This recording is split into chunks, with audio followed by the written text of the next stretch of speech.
Hello, and welcome to today's episode of Berry Aftercare, the podcast. We're following up with our conversation from last week on assertive communication. And today we're going to dive right into some examples that some listeners and readers have sent in and asked me to share an example of how to use assertive communication in the situations they've provided. So they may be having difficulty speaking up when they need to in an assertive way. And so we're going to go over some real life examples shared by you. So hang on, we're going to get started. We're going to go over a recap, very brief, of what assertive communication is. And then we're going to go through the live examples that people have sent in and how to address these situations using healthy assertive communication.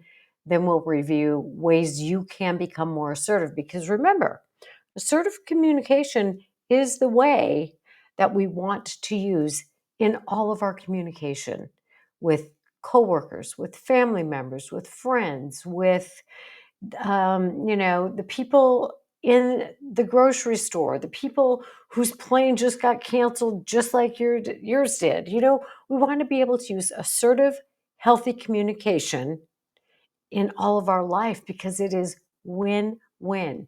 It's also the form of communication used least because people aren't educated in this. We don't teach our children to use assertive communications. We don't teach them through sit down, we're going to learn this skill, nor do we usually teach them by example. Why? Because most of us haven't learned how to do it. And when our emotions get big, as they will sometimes do, we often resort to less healthy forms of communication, namely aggressive, meaning you're going to pummel somebody with your words or push them back verbally with your intensity so you get what you want, or you're going to cave in on yourself. And that can lead to depression. That can lead to a lot of internal struggle and lead to emotional eating. And that's the fourth point we're going to cover. And a listener wrote in and gave me a great example of what she's doing that's interfering with her bariatric recovery, her ability to keep the weight off that she's lost with weight loss surgery. And this is why communication is a huge, huge tool that we have to become better at if you want to keep your relationships healthy, if you want to feel good about yourself and improve your self-esteem, which I think we all want to do that, right? And we want to have closer relationships with the people in our lives and a better relationship with food. So let's get on with it already. So what is assertive communication? Really, it's being able to assert, put yourself forward, bring yourself to the table, your best, healthy, confident self, which is where some of the problem lies, right? We're bringing our willingness to share with another person in a very respectful manner what we think, how we feel, and what we would appreciate in a given situation.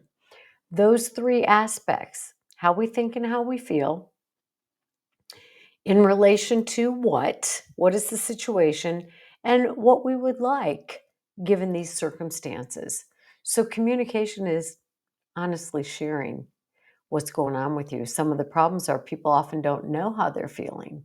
People don't know how to express their feelings in either a passive or passive aggressive way or in an aggressive way. So learning to be an assertive communication person, an assertive communicator is a skill. We've got to learn this. We've got to practice this. So I'm going to give you some real life examples and then we'll talk about how to help you learn the skills of assertive communication. All right, so let's get on going. And keep in mind too that assertive communication is not just what comes out of our mouth, but that a lot of communication in general is nonverbal. So when you approach someone using assertive communication, you have a relaxed posture. You're able to make eye contact with that person. You're not going to stare them down or glare them down or give them a look. My mother had the look. Let me tell you, I think it was known all throughout our town. Look out for Luann's look, because she could just, turn you inside out with that stare. And yes, I too learned the look, and I try real hard not to use that because it's very intimidating and not something that is going to be responded to well. So I've learned not to use that most of the time. So when being assertive, we have a relaxed atmosphere, we have a calm voice, we're going to respect the feelings and ideas and needs of the other person involved too. All right, so let's go to some examples. I loved this. A lot of people in bariatric world who have had surgery or are preparing for surgery sent in some examples of things that they're struggling with. And these first several examples are specific to eating behaviors and your bariatric journey. But you can probably think of very similar situations that these would relate to as well. All right, so had a lot of examples related to a common theme. The first example is when a partner or a close family member, or maybe even a good friend, they verbally state, you know what, I'm going to support you in this process. I'm so excited for you. I'm going to do what I can to help you with your eating behaviors and, you know, whatever I need to do, I am there for you. So these are the words they say, but then their behavior indicates something different. And I'll give you an example. And this isn't anything that anyone sent in, but it's a true example. And it was a woman I knew probably 15 years ago. And her husband literally brought a box of donuts to her hospital room after she had had weight loss surgery. Now, he was probably not thinking anything, you know, nefarious by doing that. He probably didn't have horrible intentions, but not a real bright move on his part. Not that she wanted to eat anything at that point. But the message here is a lot of people will tell you verbally out of their mouth that they support you and they're going to do what they can to help. And then they'll show up at your house, or honey will come home and have thought of you at the grocery store and just brought you a little treat because he knows you love these and it makes you happy. Or your friend shows up and they have, the high calorie, high processed, sweet foods that you guys used to go out and get. And they just love you so much. First of all, before I go into how to assertively set boundaries here, and that's another thing we're going to talk about, the intertwinedness of assertive communication and healthy boundaries. They definitely go hand in hand. But let me just say that when a family member or a friend does this, whether it's known to them or not known to them, this is a form of sabotage. They are sabotaging your health. They're sabotaging your bariatric journey. They may be very clueless and doing this unintentionally, or they may have some sort of motive, whether it's a conscious or subconscious motive to them. That's not what we're here to do today, is to try to figure out what's going on with that other person. And I would caution you against making your own assumptions. Well, they're just jealous or they just want me to gain weight. So I'm not, I don't lose weight, and don't do that. All right. It's not a fair thing to do ever in your life because we don't have the right to make assumptions about other people, just like we don't like it if someone else does that about us. So, whatever the reasons are, your job as the person that is being offered this gift of something that's not on your eating plan is to, in a very kind, loving, respectful, assertive manner, tell them, this ain't going to work for me. Now, you have to know how you feel in order to give assertive communication, because assertive communication is based on your feelings. I'm telling you how I feel. I'm telling you how your behavior affects me. I'm not saying you are a jerk or why would you do this or you clearly don't love me. That is not healthy communication. Assertive behavior requires we know our feelings. So if somebody brings this to you and you've already said, this is what I'm doing, and they've said, I'm going to support you, and then here they come with this unhealthy treat. How do you feel? Some people may feel sad. Some people may feel hurt. Some people might be upset or outright angry, maybe irritated, annoyed, or some other version of angry. So maybe you want to try this.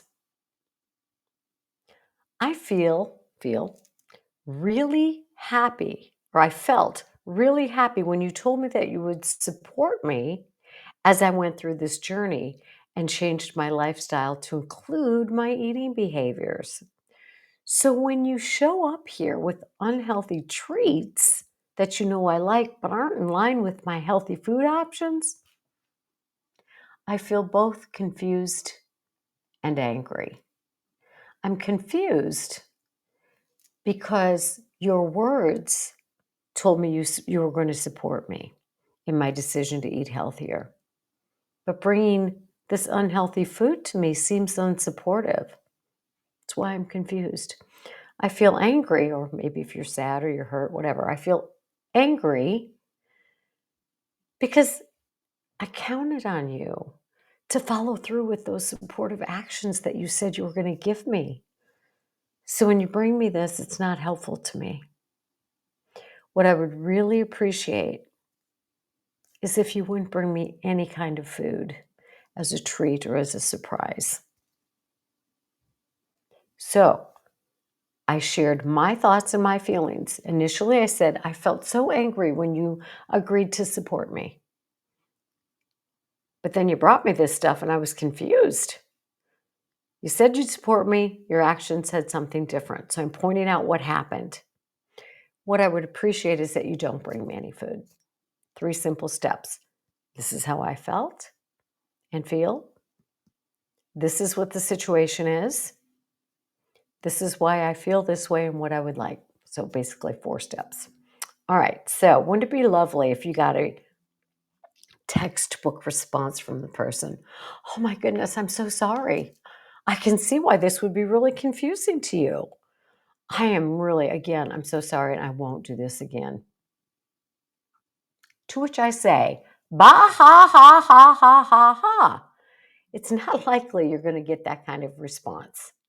Most likely, when we share our thoughts, feelings, and needs with another person, we're either going to get something whiny or we might get something defensive. So a whiny response might be, well, you know, I'm really sorry if you're upset with me.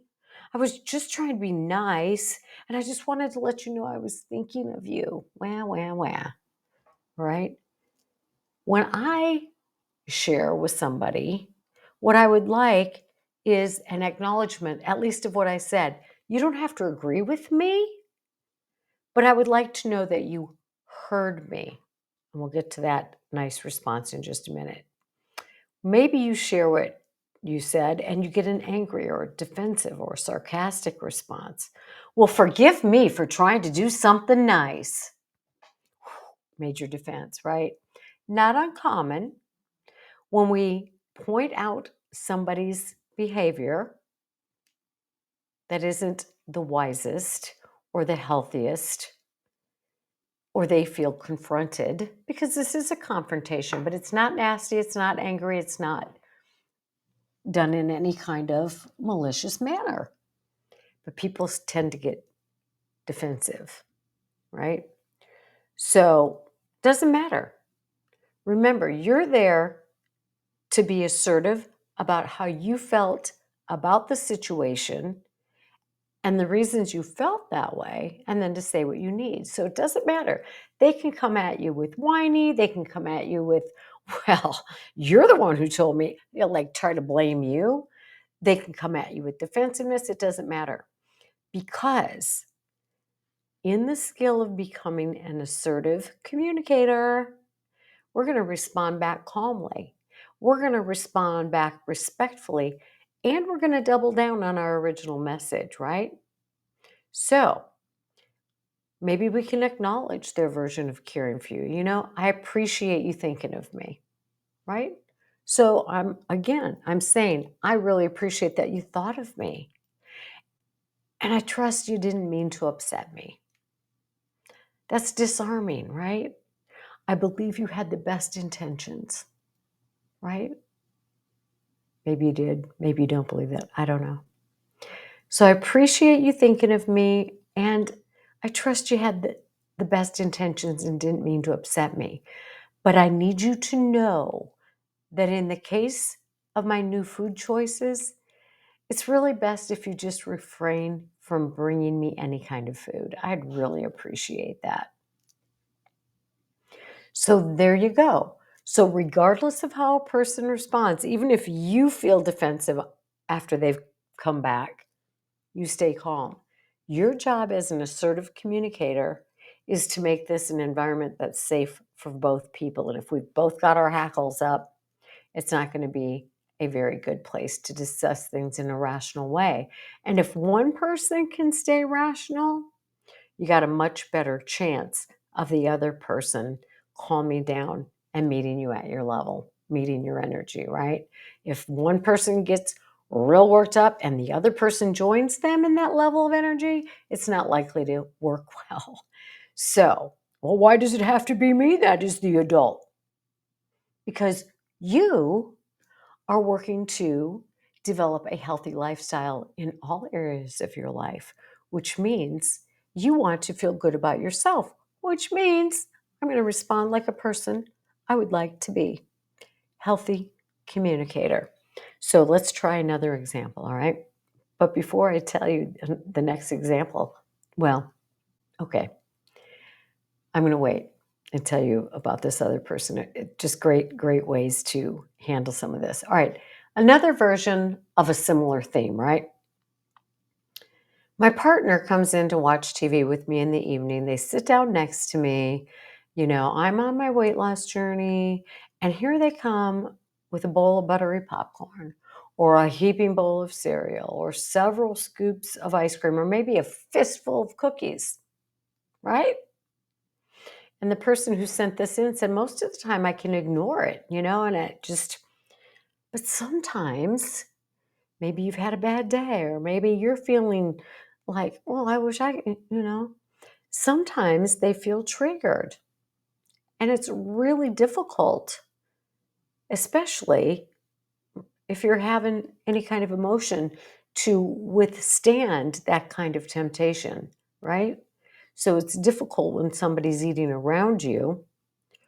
Or she said, sometimes I'll come into the room and I'll have a small dish with one scoop of ice cream, and I get the look from the partner who hasn't had surgery or isn't on their weight journey that clearly indicates they are feeling negatively and judging me. So, one side of this is the partner or the family member comes in with you, sits down with you. They've got all this unhealthy food with them, or some sort of unhealthy food with you, and it's right in front of you, and it's a trigger, and they know you, right? And you may have had a conversation with them too about how much that's difficult for you. Or maybe you're both watching TV and you come in with a small treat because you've decided, you know what, this is what I'm going to do tonight, and it's a choice I'm making, and I feel okay about it. I'm in a good headspace. I'm not likely to go back and get more because I just feel good about this tonight.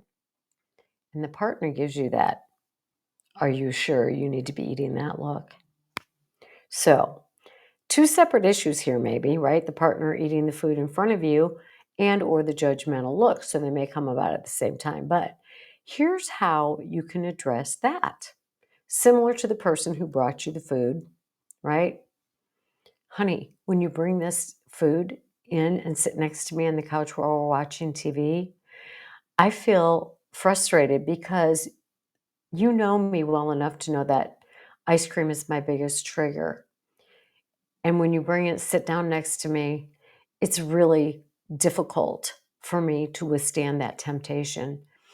I'm not telling you what to eat or not to eat, but I would sure appreciate if when you eat ice cream, you could eat it away from me, right? Shared my thoughts, shared my feelings about this situation, kept the information about me, and asked for what I needed or wanted. An unhealthy way to go about that would be, why are you doing this? Clearly, you're not supporting me, right? And that may be how you've learned or your go to form of response. No, we're going to be the healthy adult here. When you bring this food in here, I feel upset because it's a trigger food for me and you're aware of that. Here's what I would appreciate, right? We got those steps in there. Or let's go to the other scenario for a minute before we go to their possible responses. So the other scenario is, honey, when I bring my scoop of ice cream in here and you look at me and you look at me like that, and I could be wrong about this interpretation, but I'm feeling judged. I would appreciate if you tell me what you're thinking or ignore the choices that I'm making, trusting me to take care of my health journey. Okay? So you see what I did there? I made an assumption about what they're thinking. You're looking at me judgmentally, is my assumption.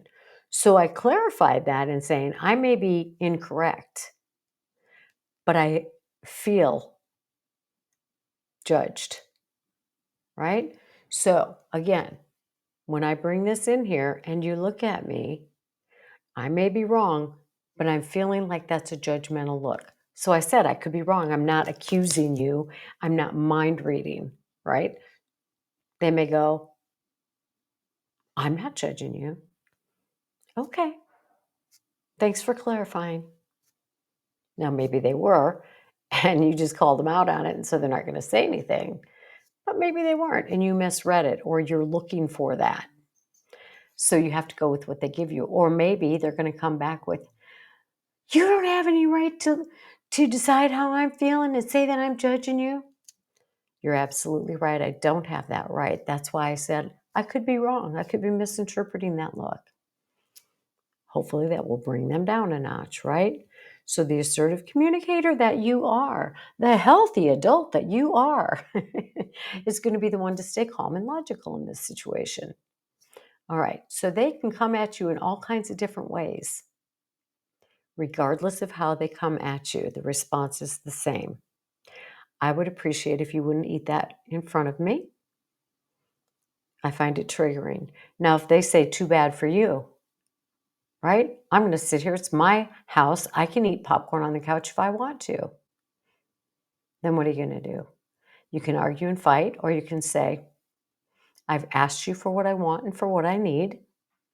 Your lack of respecting that is hurtful to me, but I will leave and go watch television in the other room if you insist on doing this. So ultimately, the role and responsibility of taking care of your health is on you. You can ask for what you want, you can ask for what you need, but we don't get to control other people. And that's tough, right? And it is hurtful when somebody who loves us, who's our partner or our child or our friend, is going to say, too bad for you, right? But they might. They might.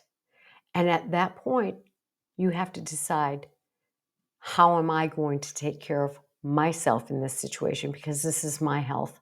And as you know, I always say, my health is my responsibility in every situation, right? All right, one more example of the same theme. Okay, kind of the same situation. So the family members, everybody's in on this decision, and I'm having weight loss surgery, and we're all going to have to make some changes in the household. Sure, we want you to have this surgery. We want you to be healthier. We want you to live longer, all that stuff. We support you, you know.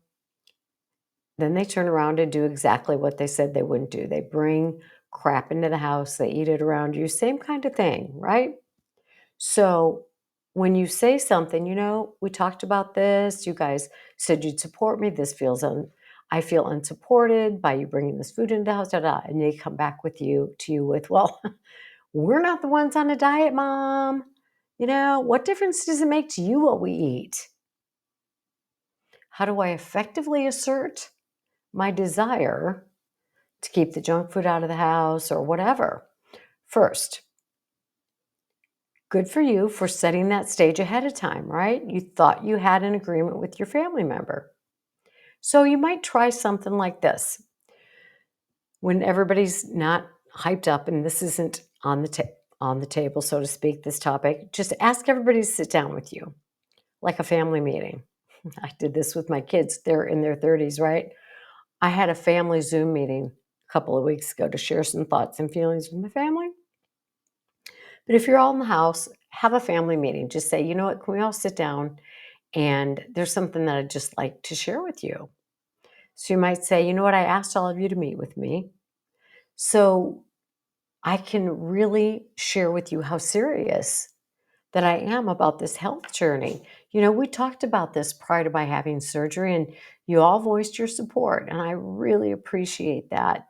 And we talked about the fact that we were all going to need to make some changes around here. So when you continue to bring home fast food or you continue to bring home a lot of these junk foods and eat it in front of me, I feel hurt.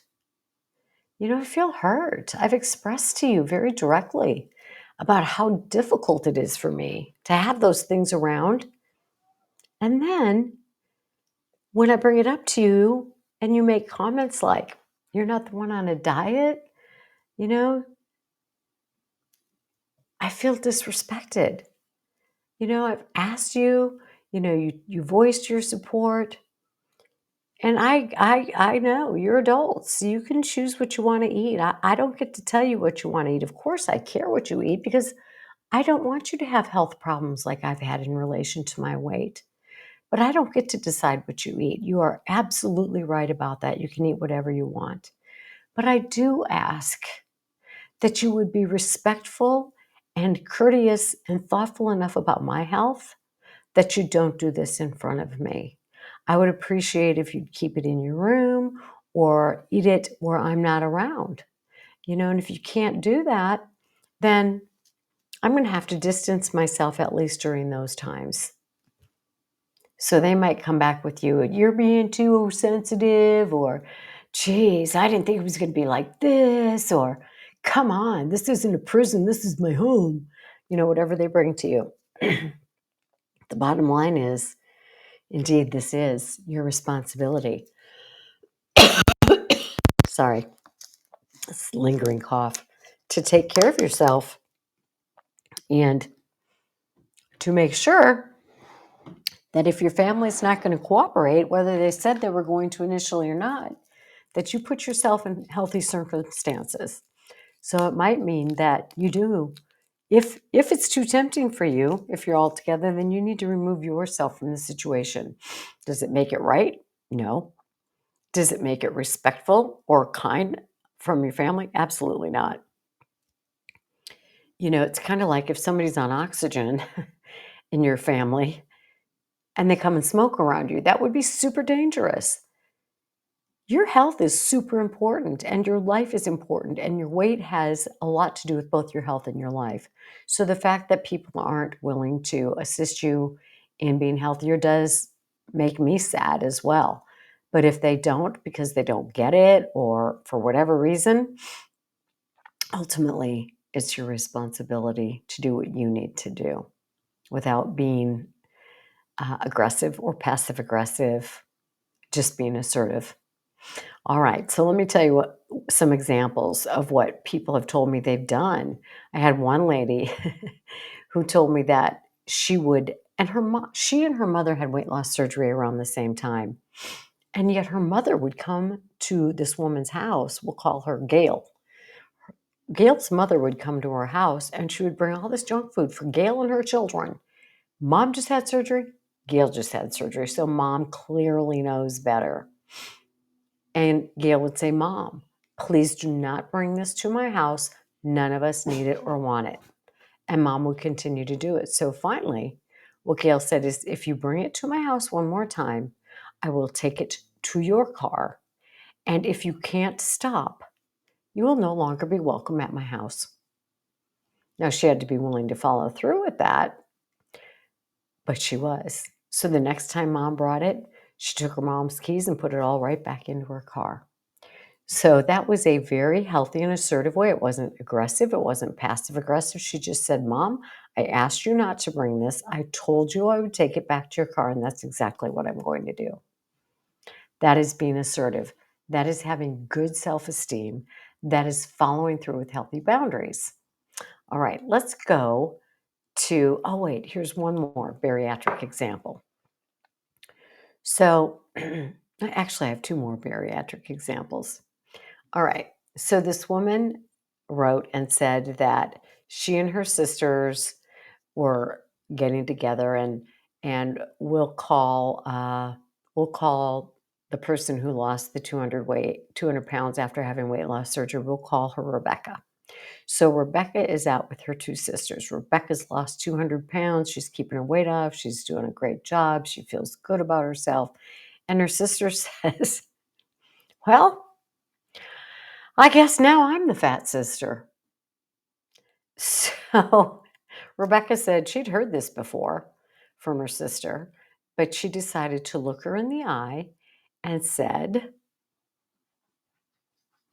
does that mean you used to call me the fat sister? And her sister apparently stumbled for words and said, well, yeah, she couldn't get the words out of her mouth. And so Rebecca said to her, whether you did or not, I don't like it, so knock it off. Now, that was assertive, and I love it. And with a sibling, that's a good form of assertive communication. Now, if we were to write it out in a textbook way, or maybe this wasn't somebody in your family, the textbook way, when you, I feel, because I would appreciate, would be more like this. When you tell me you used to call me the fat sister, or when you refer to me as having been the fat sister, I feel annoyed. I feel disrespected. I feel angry with you. I feel offended because I am your sister. I am a person. I am a woman. I am a wonderful person. I am more than my weight. And that description is offensive to me. I would appreciate if you would not call me that or any other names again, right? So when this happened, these are my feelings. This is the reason for my feelings, is this is what I would like. But I love how she said to her sister, well, whether you didn't or didn't, I don't like it. Knock it off. Same kind of thing, right? And you can get away with that with your siblings. All right. Here is an example of a bariatric situation. Well, no, these are non-bariatric situations, but you can be a bariatric person and have these situations in your life, because you know what? You are a whole lot more than a bariatric patient, and your whole life consists of all the other stuff everybody's life consists of, right? Family, work, frustrations, kids, life. All right, so let's do a few beyond bariatric examples that pertain to most of our lives.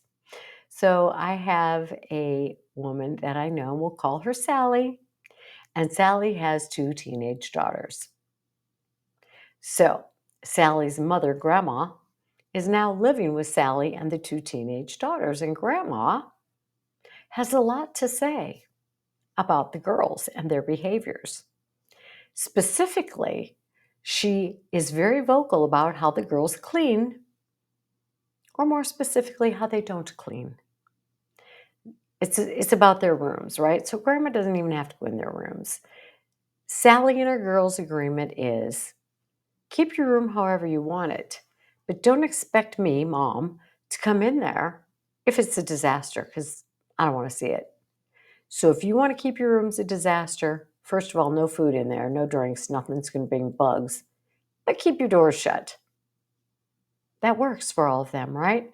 But not for Grandma. Grandma's all about those girls in their messy rooms and blah, blah, blah. So Sally, on several occasions, has been very assertive with her mother. Mom, when you complain about the girls' rooms, I feel annoyed because you repeat it so often, and I have shared with you what our agreement is. I would appreciate if you would just stop talking about it. Mom keeps bringing it up. Sally is a broken record in an assertive way, repeats her statement, right? Now, this is a difficult situation. Again, we can't control other people. So you can't stop mom from saying it, right? All you can do is repeat yourself. Mom, I'm not going to discuss this with you. Mom, we've talked about this. I've shared with you. I'm not going to discuss it with you. Is that fun? No. Sally's also not willing to kick her mom out. So the boundaries aren't quit talking about this or you're out. That's not going to happen. So a suggestion would be, again, family meeting. Sit mom and the girls down. Again, state the ground rules. Mom, I want you to know what the ground rules are in my home between my daughters and myself. No food and drinks in your rooms, girls, because it could cause bugs. If your clothes are all over the floor, not my problem. If you keep your rooms a mess, that's on you. I'm not coming in there if your room's a mess, so don't ask me to come in there and, chat with you. We can chat elsewhere, but you got to keep the door shut. And the main combined shared living quarters have to be kept straight. Mom, those are our rules in this house. So, girls, when mom complains to you or she complains to me, what we're going to say to you, Mom, is we've had this conversation and we're not having it again. Now everybody's on the same page.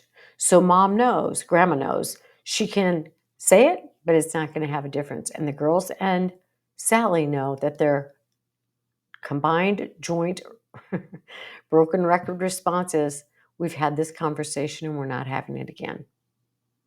Right? Good, firm boundaries. So being assertive, if you don't have good boundary skills, then you might be in trouble because you have to be able to follow through with what you're going to say and do. Here's another example that fits that. You have to be able to follow through with what you say you're going to do if you say you're going to do something. All right? So this one involves a family communication situation. And we all have families, big or small, right? And usually there's a little bit of tension here and there in our families at one time or another. Well, this situation involves a family business. So the woman who wrote is named Susie. Not really, I've changed all these scenarios. Susie told me that she's really, really close to her siblings and to her mom.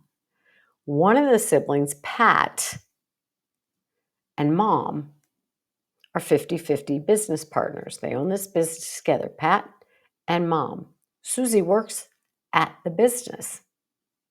So mom's not involved in the day-to-day running of the business, but Pat and mom, the business partners, are not on speaking terms, and yet they see each other regularly. So uncomfortable, right?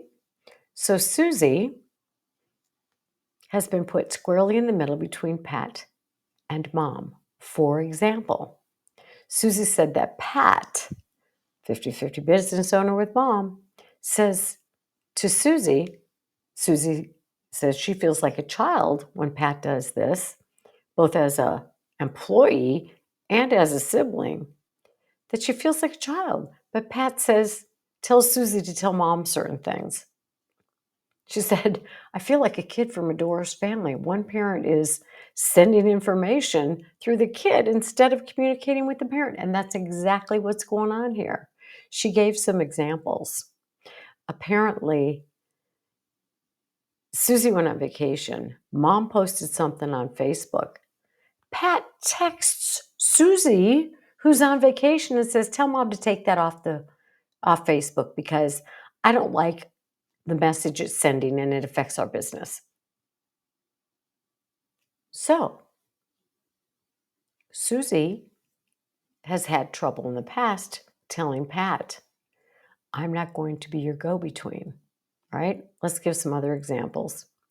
Apparently, there was an appreciation lunch for the employees. Pat tells Susie to tell mom to be there and to be there on time. Susie did it. Pat tells Susie to let their mother know when Pat's kids' ball games are. And in the past, Susie has done it. All right. So, whose problem is this? Is it Pat's? I shouldn't say whose problem is it. It's a problem for all of them, right? Whose responsibility is it to take themselves out of that equation? It's Susie's. Pat and mom have a problem. Susie's right smack in the middle of it. She needs to extricate, get herself out of their relationship. Pat, when you ask me to relay information to mom, I feel very uncomfortable because I believe it is not my role to be your interpreter or your spokesperson. I would appreciate if you would leave me out of any direct communication you need to have with mom. Now, do you think Pat is going to quit putting Susie in the middle? No. Why? Because Susie has been in there for so long. So Susie needs to learn to have both assertive communication and boundaries, meaning she repeatedly says to Pat, I told you I'm not going to be your communicator to mom. If you want to talk to her yourself. And then she has to back out of it and not talk to mom about it or Pat. If the communication happens, it happens. If it doesn't, it doesn't. That's on Pat. So anytime in the future that Pat says, Susie, tell mom, Susie immediately needs to say, Pat, I'm not going to be the go-between for you and mom. When you do that, I feel uncomfortable. I'm stepping out of that role. And then her boundaries have to be to stay out of that role. So you see how boundaries and assertive communication really, really, really go hand in hand. So if you struggle with boundaries, then I have a podcast episode about boundaries. You can go and listen to that. I'm trying to remember which episode it was. I thought I had written it down, but apparently I didn't. So I think it's like 80 or something like that. So go back through the show notes and find the Berry Aftercare podcast episode on boundaries, because you might need to brush up on those too. And remember, this business of learning assertive communication and the business of learning to set and follow through with boundaries are not inherent. We weren't necessarily born with these things. We have to learn how to do these. And most of us were not in situations, did not grow up with parents who knew how to do these things very well. They were just as ill equipped as we are, probably because their parents didn't know it either.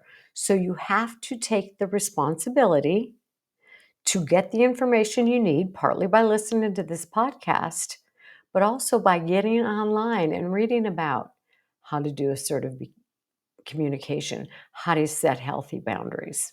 All right, so those are some real life examples. We could do this all day long for real. Let's talk just a little bit more about how you can work on becoming assertive. Remember, we talked in the last episode that sometimes it's difficult for us because assertiveness requires a certain amount of healthy self-esteem and confidence. And a lot of times, if you've struggled with weight issues your whole life, some of that self-esteem and confidence has been kicked right out of you by being picked on and teased and bullied. So we have to work on developing that healthier relationship with ourselves, which is a lifelong challenge, right? And it's a lifelong process. I continue to develop and grow in my 60s and and hopefully continue to improve my skills as a healthy human being, right? Our goal is to establish a healthy lifestyle in all areas of our life. The food and the exercise at post-op is part of that, but so is the rest of this. So, body language with assertive communication. Have a kind, expressive face, not angry, not annoyed, no rolling of the eye, just good eye contact. Shows you're listening, that you have respect. Stay calm. Speak calmly, speak rationally. It encourages the other person to meet your energy and also speak calmly and rationally. You can practice what you want to say to people by using the format when you bring me this food, when you eat in front of me, when you ask me to be your go-between for mom. I feel mad, sad, glad, scared, frustrated, angry, discouraged, dismissed. However you feel, you've got to use a feeling word there because I don't want to be your voice to mom. I am working on my health. I don't want unhealthy food placed in front of me or given to me as a gift. What I would appreciate is, so when blank, I felt blank because blank, what I would like blank. Practice it, write it out, rehearse it in the shower, rehearse it by looking in the mirror, rehearse it with a friend.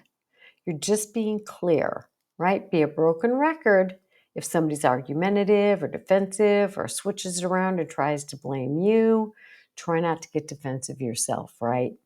Stay calm. And again, it's so easy to do on paper. In real life, it takes a lot of practice. If you get triggered, when I get triggered, it's much more difficult for me to stay the calm, assertive person. But with practice, it gets easier, gets easier, gets easier. And this is a learned skill. So you got to learn the steps and then you got to do it. Practice it, do it, learn it, do it, do it, do it, do it. We have to be doers, not dreamers. I'm going to do this. I'm going to implement this. Just like you have to be a doer of the gotta do'ems to maintain your weight loss. And having assertive skills, assertive communication skills, and good boundaries will help you in all of that. So write it down.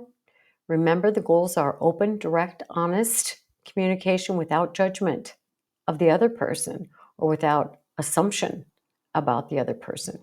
And part of this whole business of learning to love and respect yourself is realizing that you are worth being able to share your thoughts and feelings with another person. And do it in such a way as you would like someone else to share with you, right? We don't want people coming and blasting us or sticking their finger in our face or yelling at us or screaming at us or belittling us or criticizing us. We want to be that person in our communication with another too. That's how we teach our children, by example, to be healthy communicators. And then if your emotions get too big and you feel yourself kind of spinning out of control a little bit, just take a time out. You know what? I'm feeling really angry right now. Could we meet again in 30 minutes? Or could we talk about this tomorrow? Right? Set those boundaries. And if another person needs to do the same, allow them to. So respect their boundaries. No matter what somebody else throws at you, you're responsible for what comes out of your mouth, right?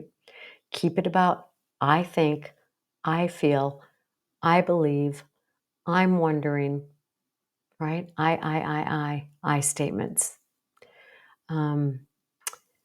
Remember the goals of the communication, to share your thoughts, feelings, and what you need, and be willing to compromise. And lastly, be mindful of your expectations, right? Because we don't have the right to expect people to do something just because we've asked them to, or said, I would really appreciate this, or I need this, or I want this. They may oblige, they may say, not today. So you've got to be willing to realize that just because we ask for what we want doesn't mean we're going to get it. And we have to take care of ourselves through our own self-care by doing what's the best for us. So here's some take-home messages from today. Remember that this is a skill. It requires learning. It requires tremendous amounts of practice for the rest of your life. It's not, gee, I tried this twice and it just doesn't work, honey. You have to do it over and over and over, just like you learn to read as a kid. You learned a letter at a time, then you put a word together, and then a sentence, or if you're learning a new language, you've got to practice it. It doesn't happen overnight. So be a doer. All right. Knowing how to follow through with boundaries is essential. And the episode for the podcast that talks about boundaries is 85. It's episode 85. So you can go listen to that one if you want to. Finally, remember, you're capable and you're worth it. You are capable of learning this skill. And you are so worth it. You're going to feel so much better about yourself because you speak in a kind and healthy way. And that's going to help keep you on track with your journey of a healthy lifestyle. Because I had somebody send me this message, and let me see if I can find it. She said that this is difficult for her, and that what she usually ends up doing is giving in to her old way. Like, she would put herself back in the role of the communicator between mom and friend, or she would end up crying. And here's what she really said. That's my current issue, is being confident and assertive without sounding like a jerk. It's quite difficult for me. It always has been. When I get put down, I end up crying and usually eating or doing something else destructive. That's what we want to avoid. We want to avoid situations in your life that could be bariatric specific or just life specific. We don't want you in a position where you're turning to food for your comfort or doing anything else that could be self-destructive. So that's the reason we're focusing on this. You've got to be prepared, learn these skills, keep you in line with your healthy lifestyle, part of which is learning to have healthier skills for dealing with confrontation or other people's frustrations or stress in life, right?